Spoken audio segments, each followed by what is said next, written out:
Salam Bapak Ibu Saudara, saudariku yang saya kasihi dalam Tuhan kita Yesus Kristus. Selamat berjumpa lagi bersama saya di channel Kabar Gembira. Dan bagaimana kabar Bapak Ibu Saudara, saudariku yang diberkati Tuhan? Doa saya untuk Bapak Ibu Saudara semoga dalam keadaan sehat selalu dan dalam perlindungan Tuhan dan diberkati Tuhan dengan berlimpah-limpah. Dan pada hari ini kita akan menyaksikan bersama tayangan berikut ini yang dimana seorang murtadin proses dia dari Islam jadi Kristen menjadi pengikut Kristus yang sejati, dan kita akan mendengarkan bersama prosesnya, dan semoga melalui kesaksian ini dapat memberkati saya dan Bapak Ibu Saudara, dan iman saya dan Bapak Ibu Saudara semakin kuat dan teguh di dalam Tuhan kita Yesus Kristus. Dan saya mengucapkan banyak terima kasih kepada Bapak Ibu Saudara yang sudah setia mendukung perkembangan channel ini, dan pelayanan kami boleh lancar, dan semoga banyak orang yang datang kepada Tuhan untuk percaya Yesus sebagai Tuhan dan Juru Selamat lewat pelayanan kami di channel ini. Terima kasih. Mari kita menyaksikan bersama tayangan berikut ini. Salam, selamat menyaksikannya. Nama saya Hadriani Hairudin. Saya berasal dari Makassar, tepatnya Goa. Saya berlatar belakang Muslim. Bapak saya Muslim, ibu saya Muslim. Saya 5 bersaudara, dan keluarga dari ibu saya kebanyakan haji. Dan ketika saya masih kecil, saya diajarkan untuk rajin melakukan sholat 5 kali sehari, dan saya rajin pergi mengaji. Tetapi ketika saya pergi mengaji, terus terang saya katakan bahwa saya tidak tahu sama sekali yang namanya huruf Arab. Jadi kalau saya pergi mengaji, saya hanya menghafal. Jadi ketika guru menyuruh, kita kan biasa disuruh untuk membaca Al-Quran satu persatu. Jadi ketika saya disuruh, saya takut sekali karena saya tidak tahu sama sekali huruf Arab. Dan saya melakukan apa yang diajarkan oleh kedua orang tua untuk rajin pergi mengaji, berpuasa pada bulan Ramadan, dan saya dituntut untuk melakukan apa yang menjadi kewajiban di dalam umat Islam. Seperti itu. Jadi, tapi saya melihat di dalam keluarga saya ini banyak keganjalan yang saya lihat. Karena ketika mau bulan puasa, nenek saya itu atau ibu saya sering berkunjung ke kuburan. Mereka selalu menyuruh kita untuk pergi ke kuburan, ke nenek kita, apakah itu nenek kita yang sudah meninggal, apakah itu bapak kita yang sudah meninggal, atau orang tua kita lah yang meninggal. Kita disuruh untuk ke sana. Katanya ke sanalah untuk minta kekuatan supaya di bulan puasa ini kita bisa lalui penuh dengan kekuatan dan kesehatan. Tetapi di situ saya bertanya-tanya, kok kita mau ke kuburan, itu kan orang meninggal, sudah orang mati, kenapa kita harus minta kekuatan di situ? Sedangkan kita memiliki Allah Subhanahu wa Ta'ala yang harus kita sembah, yang harus kita minta kekuatan dan kesehatan kepada Dia. Jadi memang banyak keganjalan. Dan bapak saya juga itu seorang guru. Guru itu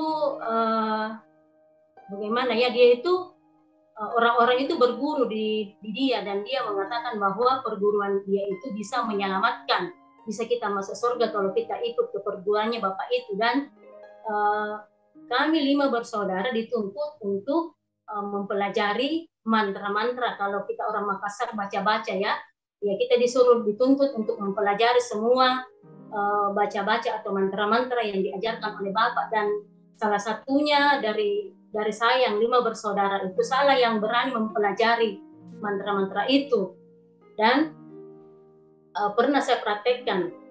Jadi baca-baca yang saya ambil itu katanya kalau kita belajar baca-baca itu ketika kita mau dipukul orang atau ketika kita bertengkar sama orang itu katanya tidak bisa berkata-kata ketika kita memakai baca-baca itu atau mantra-mantra itu. Jadi saya pernah praktekkan, ternyata memang betul, tapi itu pun bertentangan bagi saya, karena saya bilang seperti ini, kita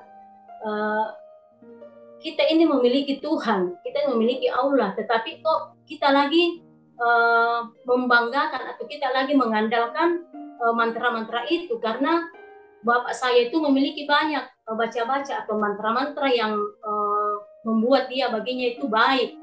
Tetapi dia juga rajin sholat 5 kali sehari. Dia juga tidak membuang yang namanya puasa pada waktu bulan Ramadan. Tetapi Bapak saya itu tetap mengandalkan baca-baca itu. Dan di situ juga saya heran. Ini Bapak saya ini, dia rajin sholat tetapi dia masih mengandalkan yang namanya baca-baca. Memang sih baca-baca itu ada yang berbunyi Allah seperti itu, Allah ada yang seperti huruf-huruf Arab yang bacanya itu, tetapi bagi saya itu bertentangan. Saya memiliki keganjalan seperti itu. Dan Bapak saya juga itu, dia dipercayakan di dalam perguruannya itu ketika ada orang yang mau bangun rumah, Bapak saya dipanggil. Katanya Bapak saya itu bisa melihat tempat itu, apakah tempat itu bisa ditempati, bagus ditempati untuk bangun rumah atau tidak. Dan Bapak saya itu memiliki banyak kelebihan untuk dipanggil oleh orang, apakah ada orang mati, hari ke-7-nya biasa dipanggil untuk baca-baca mendoakan makanan itu, seperti itu. Jadi di situ saya sebagai orang Muslim, saya sebagai anak yang taat beribadah juga, kadang kalau saya sholat itu sering saya bertanya-tanya, Tuhan, ya Allah, bagaimana sih rupanya itu Allah? Apakah dia, bagaimana bentuknya itu Allah? Apakah dia itu besar, putih, tinggi? Di situ saya sering bertanya-tanya, dan ketika saya sholat itu saya tidak pernah merasakan saya mau menangis, tetapi kadang saya paksa juga menangis, tidak bisa menangis, dan doa-doa saya itu tidak pernah dikabulkan. Karena mungkin itulah juga Tuhan melihat bahwa di dalam keluarga saya ini banyak hal-hal yang Tuhan tidak kehendaki, hal-hal yang Tuhan tidak berkenan dengan adanya perguruan seperti yang Bapak lakukan, yang masih percaya yang namanya dukun. Jadi juga saya juga itu dulunya sering percaya namanya dukun. Di situ juga saya, kalau seumpama kita sakit, setiap sakit pasti kita dikatakan kita diguna-gunai atau kita disantet seperti itu.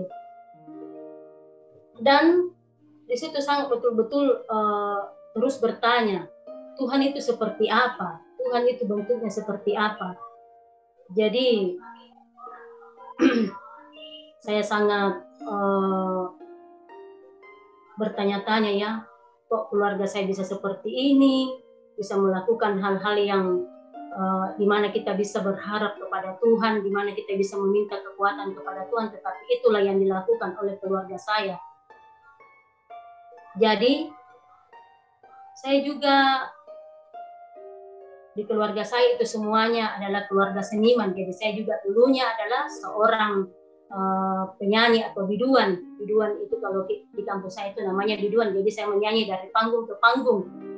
Dan saya juga itu anak yang paling taat melakukan hal-hal yang bersangkutan dengan kegiatan-kegiatan di dalam Muslim atau Islam, seperti kalau ada kasidah, saya lah yang menyanyi itu di kasidah. Kalau ada di tekwi seperti itu, saya yang menyanyi di situ. Dan kalau ada juga seumpama pertemuan yang kita lakukan di panti asuhan, di situ kami sering kasidah, dan di situ kami sering grup-grup teman kami sering ikut di situ dalam kasidah seperti itu. Jadi itulah latar belakang saya. Saya yakin dan percaya bahwa keluarga saya pasti akan dipulihkan. Dan saya mengenal Tuhan Yesus, ada suatu hari saya tidur, malamnya saya tidur, saya bermimpi. Saya ketemu Tuhan Yesus. Saya tahu Tuhan Yesus karena pada waktu itu saya melihat ada gambar Tuhan Yesus di rumah ibu mertua saya. Jadi pada waktu saya bermimpi itu malamnya saya mimpi Tuhan Yesus. Saya ceritanya saya mau dibunuh pakai parang. Kemudian saya lari katanya, saya lari ke jalan raya, sampai di jalan raya ada mobil truk. Di situ ketika ada mobil truk, saya katanya mobil truk itu berhenti dan saya naik karena orang itu sudah mau dapat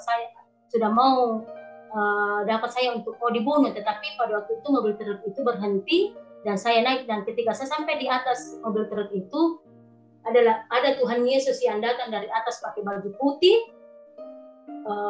Mukanya sangat bercahaya dan bajunya juga sangat putih, dan dia datang, dia menghampiri saya dan merangkul saya untuk membawa saya naik ke atas terbang. Jadi di situ ketika saya bangun tidur, saya bilang, siapa ini ya? Ini katanya ini kayaknya Tuhan Yesus, Tuhannya orang Kristen seperti itu. Karena memang selama ini saya sering bertanya-tanya itu rupanya itu Tuhan seperti apa ya? Apakah dia putih, apakah dia berbentuk manusia, dan mungkin inilah selama ini pertanyaan saya Tuhan sudah jawab dengan datangnya Tuhan Yesus di mimpi saya. Jadi beberapa minggu kemudian saya mimpi lagi ketemu Tuhan Yesus. Mimpinya itu saya mimpi ada lagi laki-laki yang mau kalau orang Makassar guna-guna atau disantet ya, ada lagi laki-laki yang buru-buru saya lagi, dia kepala laki-laki itu botak dan saya juga diburu untuk mau dibunuh. Tiba-tiba ketika orang itu mau menghampiri saya untuk membunuh saya tiba-tiba tiba di rumah panggung. Kalau rumah panggung di Makassar rumah atas, rumah yang berbentuk panggung, ada tangga. Jadi ketika saya mau naik ke rumah itu, karena orang itu sudah menghampiri saya mau membunuh, orang botak itu, dia tidak jadi membunuh saya karena ada Tuhan Yesus lagi yang datang dari atas, rambutnya panjang, pakaiannya, mukanya bercahaya, bajunya bersinar, pokoknya putih sekali bajunya dengan mukanya itu bersinar. Jadi dia datang dari atas, dia merangkul saya lagi untuk membawa terbang ke atas. Jadi di situ pada waktu saya dibawa ke atas untuk terbang, saya di atas awan itu saya dikelilingi dengan beberapa foto-foto itu. Jadi foto-foto itu kayak setengah badan, tapi semua pakai baju putih. Saya berada di tengah-tengah dan foto-foto itu mengelilingi saya. Tetapi yang saya bisa tahu wajahnya itu cuma Tuhan Yesus. Di situ lagi ketika saya bangun pagi, saya bilang, kenapa saya mimpi lagi ini Tuhannya orang Kristen? Kenapa ketika saya di mimpi saya itu, ketika saya di dalam masalah, ada orang yang membunuh saya, kok Tuhannya orang Kristen yang datang menolong saya? Bukannya, karena memang saya tidak tahu Allah itu wujudnya seperti apa. Saya hanya mengatakan bahwa kok setiap saya ada masalah, yang datang menolong saya itu Tuhannya orang Kristen. Jadi beberapa minggu kemudian saya mimpi lagi.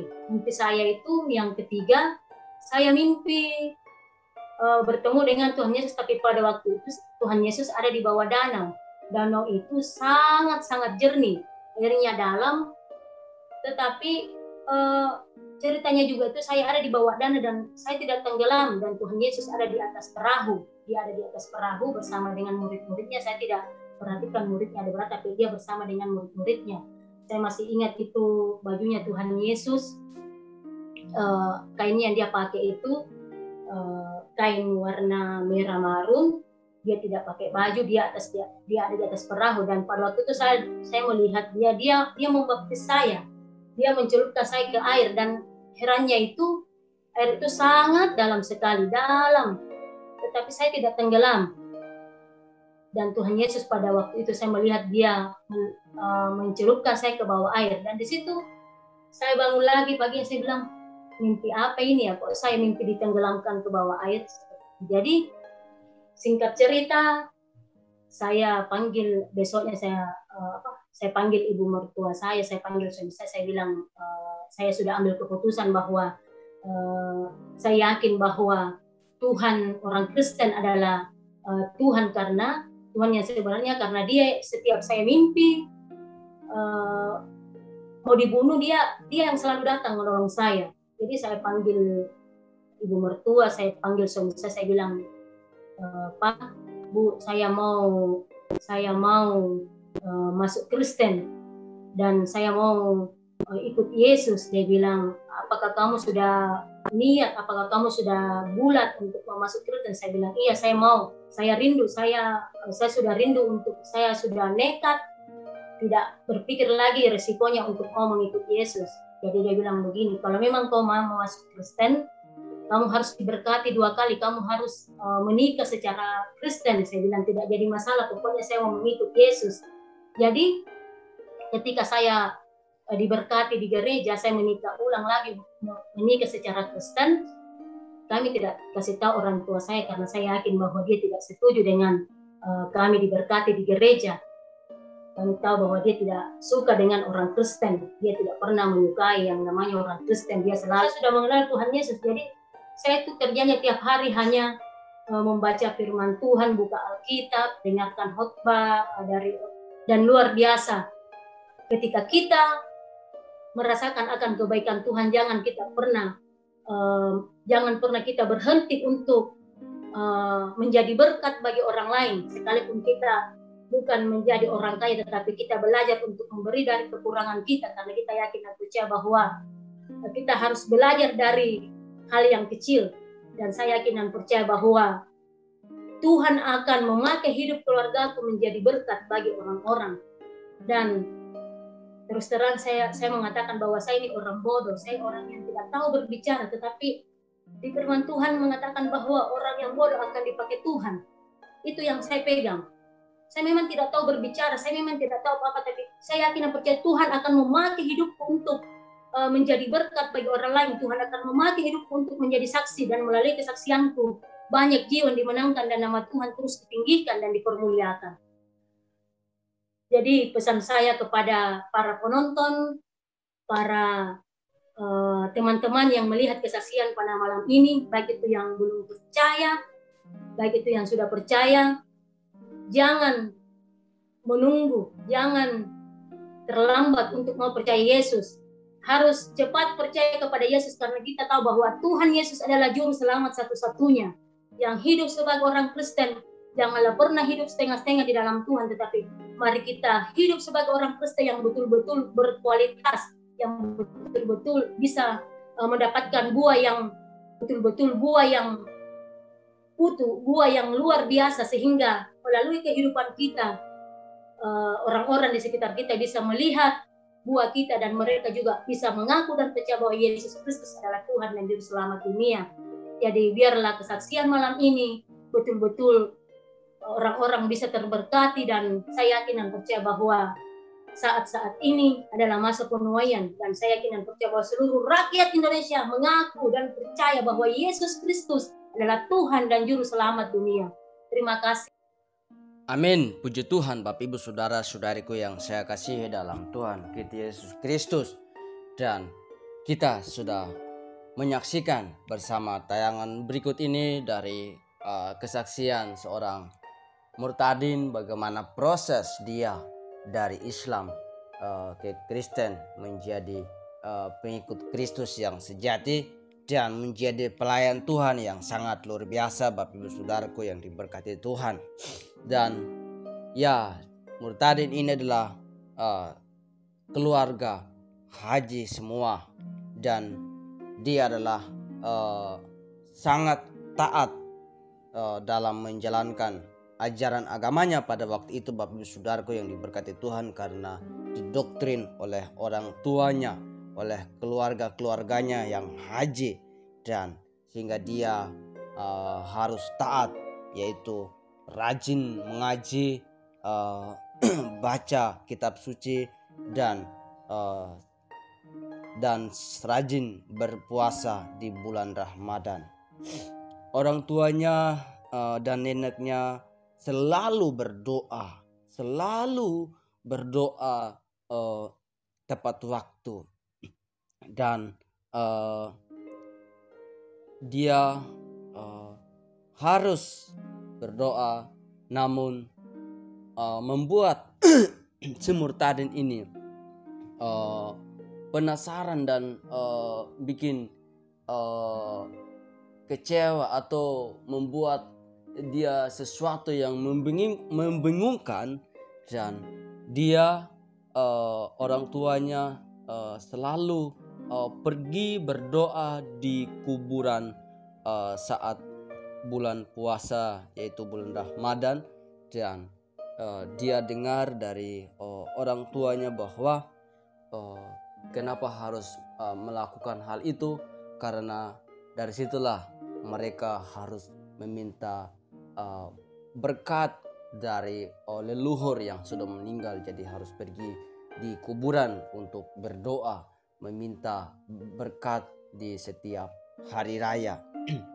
Dan bahkan bapaknya, dia adalah seorang guru dukun, Bapak Ibu Saudaraku yang diberkati Tuhan, dan dia pelajari mantra-mantra supaya nggak dipukul atau santet sama orang-orang lain yang begitu berbuat jahat. Itu gunanya sehingga harus pelajari mantra-mantra. Bahkan si murtadin ini dia diajari untuk baca mantra-mantra, dan hanya dia yang berani membaca mantra-mantra, karena dia adalah si murtadin yang si murtadin pemberani lah, dia berani. Dan gunanya untuk membaca, untuk didorong untuk atau diarahkan untuk membaca mantra-mantra supaya tidak dipukul orang lain atau disantet sama orang-orang lain yang ingin berbuat jahat kepada mereka. Ya itulah mereka, Bapak Ibu Saudaraku. Dan anak ini atau si murtadin ini paling taat dalam acara-acara Islamnya pada waktu itu. Dan akhirnya murtadin ini mengenal Tuhan Yesus lewat mimpi, yaitu dia berturut-turut mimpi didatangi oleh Tuhan Yesus, dan mimpinya itu dia mengalami masalah, mengalami depresi, dan dia nggak ada jalan keluar. Tapi anehnya hanya Tuhan Yesus yang menolong dia, Bapak Ibu Saudaraku yang diberkati Tuhan, sehingga dia terheran-heran dalam mimpinya itu, karena dia Tuhan Yesus datang terus kepada dia lewat mimpi berturut-turut, sehingga dia bisa lega ketika dia ditolong oleh Tuhan Yesus. Dan itulah kenapa dia harus jadi Kristen, karena memang murtadin adalah semurtadin yang haus dan rindu. Dia penasaran, kenapa ajaran agamaku kok begitu? Kenapa harus pergi ke kuburan berdoa kepada orang mati? Bukankah kita hanya berdoa kepada Tuhan? Kenapa harus ke kuburan? Nah, itu yang membuat dia penasaran, heran, Bapak Ibu Saudara yang diberkati Tuhan, sehingga ya Tuhan Yesus datang kepada dia lewat mimpi berturut-turut, sehingga dia menjadi orang Kristen. Dan hanya Tuhan Yesus yang dapat menolong dia lewat mimpi itu. Dan memang sampai sekarang juga hanya Tuhan Yesus, Bapak Ibu Saudaraku, yang dapat menolong saya dan Bapak Ibu Saudara, asal saya dan Bapak Ibu Saudara datang kepada dia. Itu sehingga sampai sekarang dia menjadi saksi Kristus yang sangat luar biasa, saksi nyata, saksi hidup, dan dia dipakai Tuhan secara luar biasa. Dan itulah cara Tuhan, Bapak Ibu Saudaraku yang diberkati Tuhan. Dan jangan lupa untuk terus berdoa kepada orang-orang di luar Kristus, agar mereka mengalami kehausan, kerinduan akan kebenaran firman, dan mereka boleh dapat mengenal Sang Juru Selamat, yaitu Tuhan Yesus Kristus. Karena kami menyadari, Bapak Ibu Saudara yang diberkati Tuhan, bahwa tanpa dukungan doa dari Bapak Ibu Saudara, maka kegerakan atau pemberitaan Injil ini gak akan mungkin tersampai kepada orang-orang di luar Kristus. Untuk itu sebelumnya saya akan membaca sedikit firman Tuhan dari Filipi 2 ayat yang keempat sampai 11, dan biarlah firman ini dapat menguatkan saya dan Bapak Saudara dapat mengerti setelah saya baca nanti.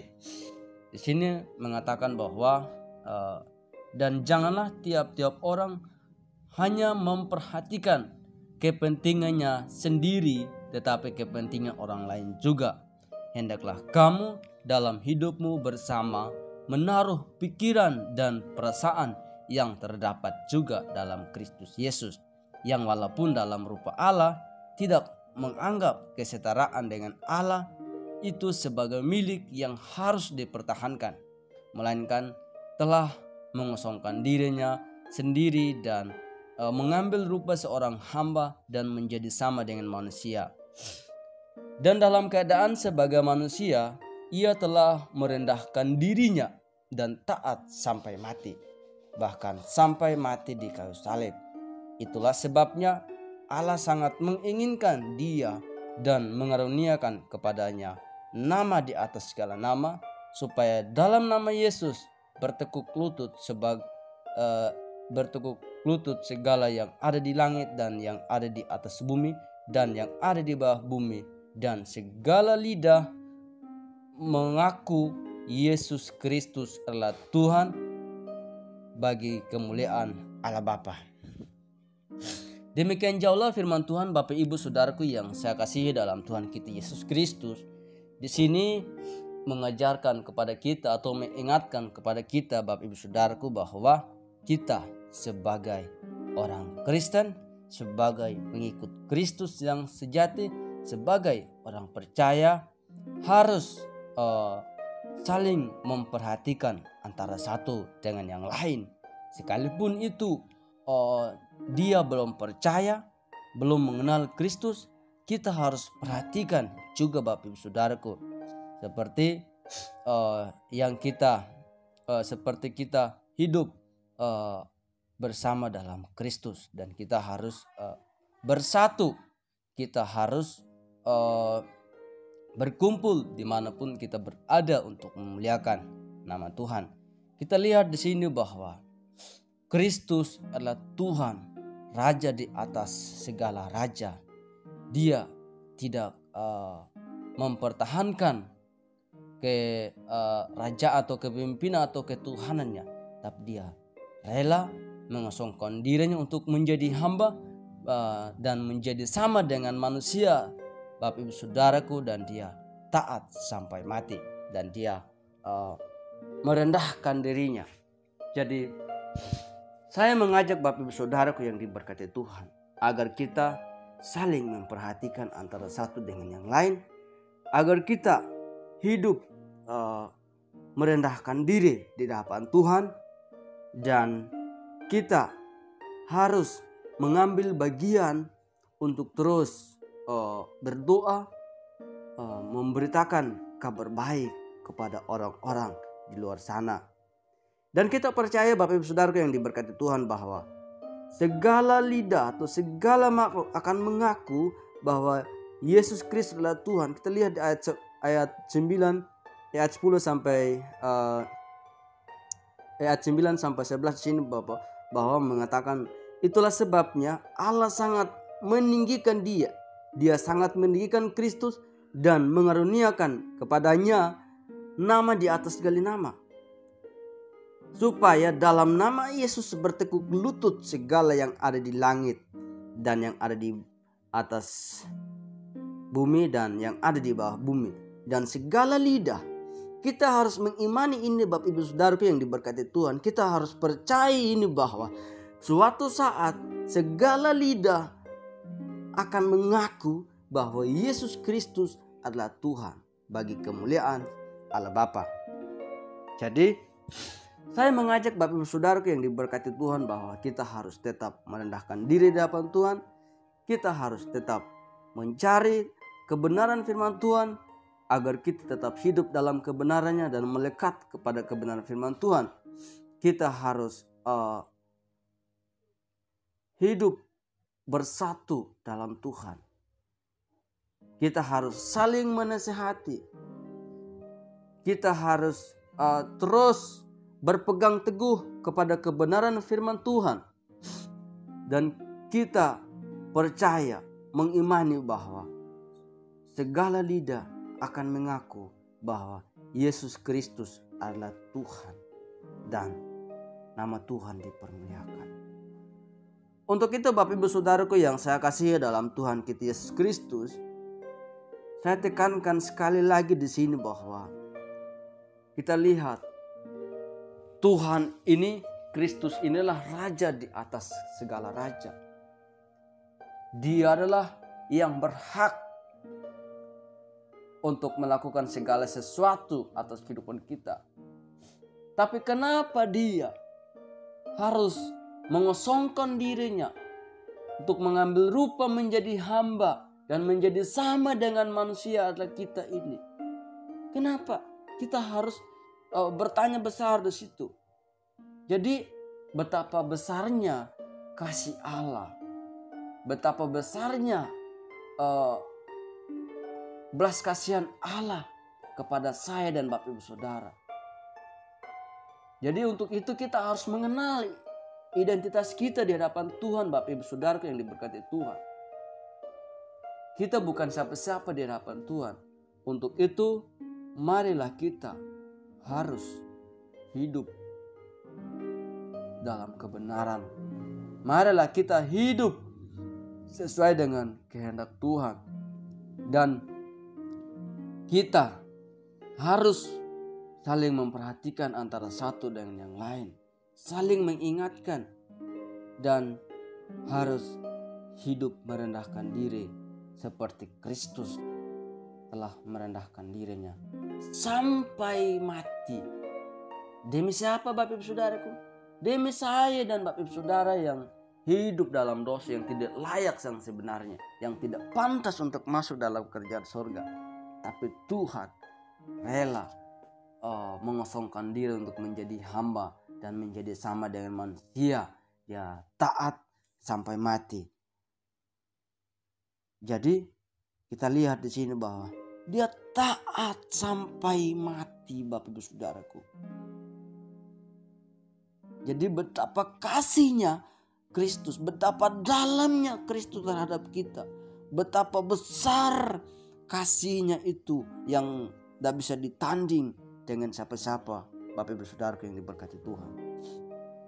Jadi untuk itu Bapak Ibu Saudaraku, jangan lupa untuk terus mendukung kami ini dengan like, comment, subscribe, serta share kepada teman-teman Bapak Ibu Saudara agar perkembangan channel ini terus berkembang dan kami tetap semangat dan nama Tuhan dipermuliakan, diagungkan dan ditinggikan. Dan semoga kesaksian-kesaksian lewat channel ini dan firman Tuhan lewat channel ini dapat kita memahami dan kita dimampukan oleh Tuhan untuk menerapkannya, dan semoga kita dapat diberkati dan nama Tuhan dipermuliakan. Mungkin sampai di sini Bapak Ibu Saudaraku yang saya kasihi dalam Tuhan kita Yesus Kristus. Sampai berjumpa lagi di video berikutnya. Tuhan Yesus memberkati kita semua. Shalom.